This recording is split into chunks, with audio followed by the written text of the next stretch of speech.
حضرت داتا علی اجمیری رحمت اللہ علیہ نے لکھا ہے کہ جناب سروی سختی رحمت اللہ علیہ نے بڑی تربیت کی تھی حضرت جنید بغدادی کی، بڑا پیار سے انہیں سجایا سوارا، بھانجے بھی تھے، مرید بھی تھے. اور جب مکمل ہو گئی نا تعلیم تو حضرت سروی سختی رحمت اللہ علیہ کی خواہش یہ تھی کہ جنید بغدادی واعظ کیا کرے، تقریر کیا کرے. اب تو بہت سارے پیر تقریر بھی نہیں نہ کرتے، تقریر مولوی صاحب کرتے، تو پیر صاحب کیا کرتے ہیں؟ جی خاموش دعا، جی دعا، اور وہ بھی خاموش. کہتے جی ہمارے حضرت صاحب گفتگو نہیں کرتے. تو میں نے کہا اسے کہو 4 چیزیں سیکھے اور پھر بیان کرے، اس لیے کہ خطاب کرنا مولوی کا طریقہ نہیں، مدینے والے محبوب کا طریقہ ہے. یہ نبی رحمت علیہ السلام کا انداز ہے. حضور واعظ فرماتے تھے، گفتگو کرتے تھے. حضرت سروی سختی رحمت اللہ علیہ نے جناب جنید بغدادی سے کہا کہ تقریر کیا کرو بیٹے، تاکہ آپ کی تقریر سے نا کچھ فائدہ ہو. تو بڑے بہانے ہوتے ہیں نا مریدوں اور شاگردوں کے پاس، بات ماننا اور پھر اس کی تعویل کرنا تو ختم ہوتا ہے ہمارے اوپر. تو حضرت جنید بغدادی کہتے ہیں میں نے بھی تعویل کر دی. میں نے کہا حضور ابھی تو میں خود نیک نہیں، ابھی تو میں زیر تربیت ہوں، تو میں ابھی باز کرنا شروع کر دوں؟ اللہ کے بندے ضد نہیں کرتے، اور آپ بار بار کوئی بات کریں تو آپ کی بات کا وزن کم ہو جاتا ہے. اس لیے بڑے لوگوں کو چاہیے کہ ایک بات کو بار بار نہ کریں، اور کہہ دیا تو ٹھیک ہے. حضرت خاموش ہو گئے، فرمایا چلو ٹھیک ہے. کئی پیر بھائیوں نے، کئی مریدوں نے دوبارہ حضرت سروی سختی رحمت اللہ علیہ کی خدمت میں عرض کیا کہ حضور جنید بغدادی سے کہیں تقریر کریں، کیوں نہیں یہ خطاب کرتے؟ تو آپ کہنے لگے یار میں نے ایک دفعہ کہہ دیا ہے، اب بار بار میں بات نہیں کرتا، اور تم نے بھی آج مجھے کہہ دیا تو آج کے بعد نہ کہنا. بات ختم ہو گئی، وقت گزر گیا. داتا صاحب نے لکھا ہے ایک دن حضرت جنید بغدادی فرماتے ہیں میں گھر میں سویا تھا تو میرے بخت جاگ گئے، ٹھنڈی ٹھنڈی ہوائیں چلنے لگی، خوشبوئیں بکھرنے لگی. بس ذرا میری آنکھ کھلی تو مجھ سے زیادہ خوش نصیب کوئی نہیں تھا، مجھے مدینے والے محبوب کا دیدار نصیب ہو گیا.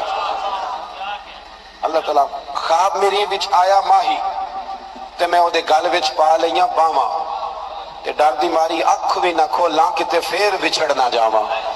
فرماتے ہیں کہ حضور کا دیدار نصیب ہوا، مدینے والے محبوب نے بڑا ہی نوازا، بڑا ہی نوازا، بڑا دیا حضور نے. اور جاتے جاتے نا، توجہ ہے نا میری بات پر، کہتے جاتے جاتے نا حضور ایک جملہ ہلکا سا جملہ حضور فرما گے جاتے جاتے تیرے آگے ہیں یوں دبے لچے فصحا عرب کے بڑے بڑے، کوئی جانے منہ میں زبان نہیں بلکہ جسم میں جان نہیں. ہلکا سا ایک جملہ حضور فرمانے لگے جنید تقریر کیا کرو یار، تقریر کیا کرو یار، کیا حرج ہے، بات کرنی چاہیے. آپ فرماتے ہیں میرے تو بخت جاگ گئے. میں نے کہا حضور اب تو طے ہو گیا نا، اب تو ختم ہو گئی نا بات، تو کریں گے بات. فرماتے ہیں کہ یہ بات میں نے کہی تو اللہ کے محبوب علیہ السلام تشریف لے گئے. کہتے ہیں میں صبح اٹھا نا تو ابھی تک میرے گھر سے خوشبو آ رہی تھی، ابھی تک خوشبو. ایک ریکویسٹ کر دو یہ پیسے لے کے آنے والے دوستوں سے مہربانی کریں، آپ اپنی جگہوں پہ بیٹھ، آپ بات سن لیں، یہ بہت بڑی دولت ہے ہماری، اللہ آپ کو جزائے خیر. تھوڑی دیر تشریف رکھے، سنیں میں کیا عرض کرنا چاہتا ہوں. فرمانے لگے خوشبو آ رہی تھی پورے گھر سے، معطر تھی فضائیں. فجر کی اذان ہوئی تو میری آنکھ کھلی، وضو کیا، سنت پڑھی، مسجد گیا اپنے مرشد کے پیچھے نماز پڑھنے، شیخ سروی سختی کے پیچھے نماز پڑھنے. فرماتے ہیں پھر شیطان بھی آ گیا، نفس بھی بڑا ہو گیا. شیطان مجھے کہنے لگا یار حضرت صاحب نے تو کبھی نہیں بتایا کہ مجھے نبی کریم کا دیدار ہوا ہے، اور مجھے تو آج ہوا ہے. انہوں نے تو کبھی بتایا نہیں کہ زیارت ہوئی ہے، تو مجھے تو آج بھی ایسا ہی ہو رہا ہے. چائے سے کیتلی زیادہ گرم ہے، کیتلیاں زیادہ گرم ہے چائے سے، ان کو زیادہ جلوے نصیب ہو جاتے ہیں اللہ ماشاءاللہ. کہنے لگے انہوں نے تو کبھی نہیں بتایا تو مجھے تو زیارت ہوئی ہے. فرماتے ہیں یہ چور تھا میرے اندر، تو میں نے نا حضرت کے پیچھے 7ویں صف میں نماز پڑھی. حضرت صاحب نے جب جماعت کرا لی نا تو سلام پھیرنے کے بعد کہنے لگے جنید ذرا آگے آ جا، جڑے محرم راز حقیقت دے وہ تے راز حقیقت کھول دے ہی نہیں، اے جنہ ویکھیا نہیں وہ کرن گلاں، جنہ ویکھ لیا وہ تے بول دے ہی نہیں، ذرا آگے آ جا. فرماتے ہیں میں 3ویں صف میں آ کے بیٹھ گیا تو کہنے لگے نہیں پتر ذرا اور نیڑے آ جا. کہتے ہیں میں قریب آ کے بیٹھ گیا تو حضرت نے تسبیح چلا، ادھر دیکھنا میری طرف، تسبیح چلا رہے، تسبیح پڑھتے پڑھتے نا پڑھتے پڑھتے لمبی بات نہیں، اللہ کے بندے زیادہ وضاحتیں نہیں کرتے، زیادہ دلیلیں نہیں دیتے، لمبی بات نہیں، ان کا تو ایک دو جملے میں بڑا اثر ہوتا ہے. کہتے وہ ہلکی ہلکی تسبیح چلاتے نا، یوں میری طرف دیکھا، یوں میری طرف دیکھا، اور دیکھ کے نا تو پھر نظر جھکا لی، اور پھر ہلکا سا زیر لب مسکرائے اور فرمانے لگے اب تقریر کرو گے نا، اب تقریر کرو گے نا، اب تو بات بنے گی نا. وہ کہتے ہیں میرے اندر تو پہلے ہی چور تھا. حضرت سلطان بہو فرماتے ہیں نا بان فقیروں کسے نہیں ماریا اے ہوئی چور اندر دا. کہتے وہ اندر چور بیٹھا تھا. حضرت نے کہا اب تقریر کرو گے تو میں بول پڑا. میں نے کہا جی اب کیا ہوا ہے؟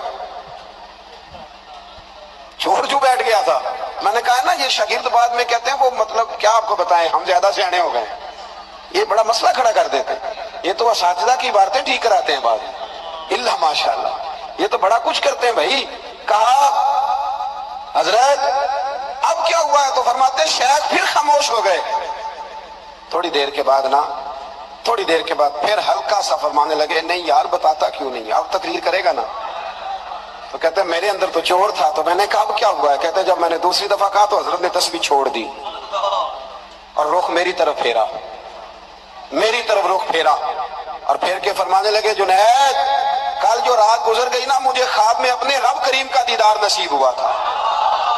تو میں نے اللہ کی بارگاہ میں عرض کی مالک میری کمائی یہ جنید بغدادی ہے، بڑی کوشش کرتا ہوں کہ میدان میں آ جائے دین کا کام سنبھالے، لیکن جھجکتا ہے.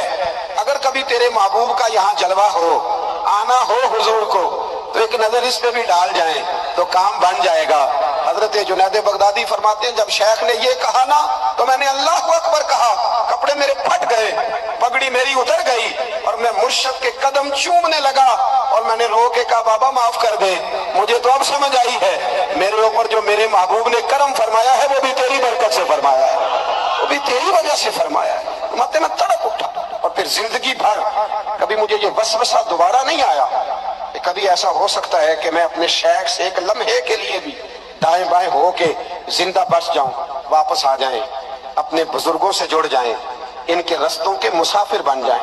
دیکھیں یہ کن رستوں پر ہمیں چلانا چاہتے تھے، وہی راہیں ہمارے لیے ٹھیک ہیں، وہی طریقے ہمارے لیے بہتر ہیں.